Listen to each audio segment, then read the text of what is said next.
సంతకం పెట్టాలి. మేము ఒక కంప్లైంట్ లెటర్ ఇస్తాం మనం ఢిల్లీపై ప్రధానమంత్రి గారికి. దేశం మొత్తం మీద ఎస్టీ జాతాపు అని గిరిజనులు మతం మారిన గిరిజనులు ఎవరైనా ఉంటారు కదా, ఎస్టీ జాతాపు సౌరాజ్ కదా బాసు, అలాంటి వాళ్ళు ఉంటే హిందూ మతం వైపు ఉండండి, లేదంటే క్రైస్తవ వైపు ఉండండి, రెండు పక్కన ఉండొద్దు. దీనివల్ల గవర్నమెంట్ నుంచి వచ్చిన ఇల్లు కానీ రేషన్ ఉపాధి పని నాకు ఉద్యోగాలు ఏవైనా నష్టపోతున్నాం, నిజమైన హిందువులకి రాకుంటున్నాయి అనమాట. ఉదాహరణకి ఒక మేసరికి ఉద్యోగం వచ్చింది, తను క్రైస్తవుడు, ఈ హిందూ మతంలో ఉన్నప్పుడు జాబ్ వచ్చింది దానికి, తర్వాత మారిపోయాడు, కేసు అయిందనమాట. మొన్న 3 రోజులు అవుతుంది మన విజయవాడలోనే. అప్పుడు జడ్జి గారు ఏం చెప్పారంటే, మతం మారిన తర్వాత నువ్వు ఎస్టీ జాతపు కాదు కాబట్టి నీ ఉద్యోగం ముగిలేమన్నారు. ఉద్యోగం పోయిందండి.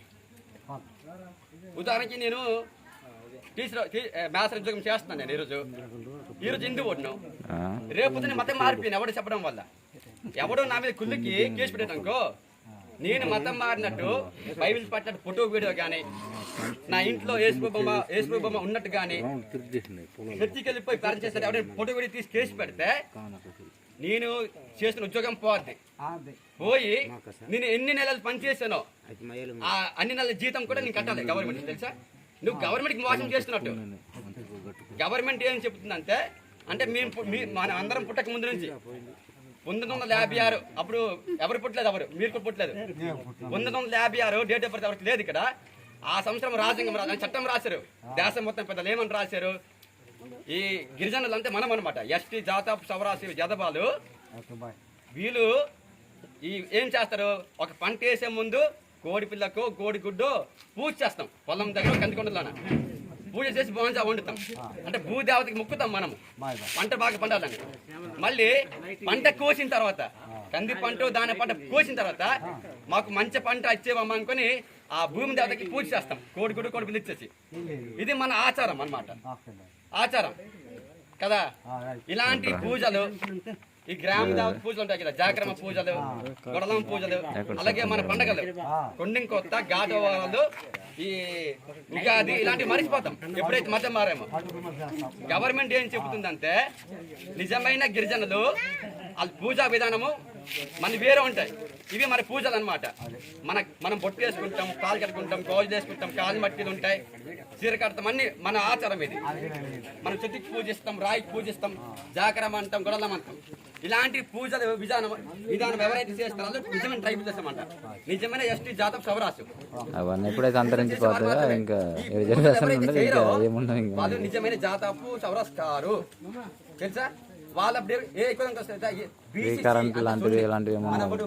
రాజుబాలు ఉన్నారు, చుండి కులంకి వస్తారనమాట. మన వాళ్ళే మన జాతపు సవరాసే. ఎవరైతే మన పూజలు చేయట్లేదో, మన పూజలు చేయకుండా ముస్లిం మతంకి మారిపోయి క్రైస్తవులకి మారిపోయి మన దేవులకి ఎవరైతే పూజలు చేయరో ఆ జాతపు సవరాస్ గదబాసు వాళ్ళు గవర్నమెంట్ రూల్ ప్రకారము, చట్ట ప్రకారము బీసీసీ సొండి లేక ఓసి అంటే కోమడి కిందకి రావాలి. నువ్వు అప్పుడు బ్యాంక్ ఫార్మ్స్ లోనా, స్కూల్ సర్టిఫికెట్ లోనా, రేషన్ కార్డు లోనా, ఆధార్ కార్డు లోనా అప్పుడు నువ్వు ఎస్టీ జాతపు సవరణ రాయకూడదు, గవర్నమెంట్ కేసు పడుతుంది. ఏమని రాయాలి తెలుసా, నువ్వు మతం మారిన తర్వాత బీసీసీ సొండి అని రాయాలి, లేకపోతే ఓసి కోమడి అని రాయాలి. ఇదేంటి తెలుసా, ఎప్పుడైతే మతం మారిన మన జాతపు సవరాసు పూజిస్తుంది యేసు ప్రభుకి, కానీ నువ్వు ఉద్యోగం చేస్తుంది హిందూ మతం పరంగా. అర్థమైందా, హిందూ మత పరంగా చేస్తున్నావు.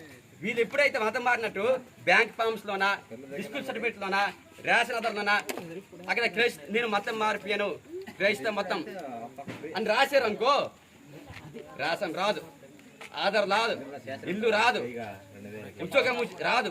ఉద్యోగం చేస్తుంటే అది పోతుంది, పోయి కూడా నీవెన్ని సంవత్సరాలు జీతం తీసుకుని మొత్తం కట్టాలి గవర్నమెంట్కి. ఇది రూల్ అనమాట, మనం చేసిన కాదు. అది స్వతంత్రం వచ్చిన నుంచి చదువుకున్న అమ్మాయిల వాళ్ళు తెలుసు. 1956 నుంచి ఉందన్నమాట చట్టం. ఈ చట్టానికి వ్యతిరేకంగా ఎవరిని వెళ్తే కేసు కూడా ఉంటుంది. కేసు 6 సంవత్సరాలు జైలు శిక్షతో పాటు నువ్వు ఎంతైతే గవర్నమెంట్ సొమ్ము తిన్నావో ఉద్యోగం చేస్తుంటే నష్టపరిహారం కట్టాలి. అంత ప్రమాదం. ఇది ఎందుకైతే వెళ్తున్నాం తెలుసా, మనం చూస్తూ ఊరుకుంటుంటే రేపు సంతకొట్టులో మారిపోయారు.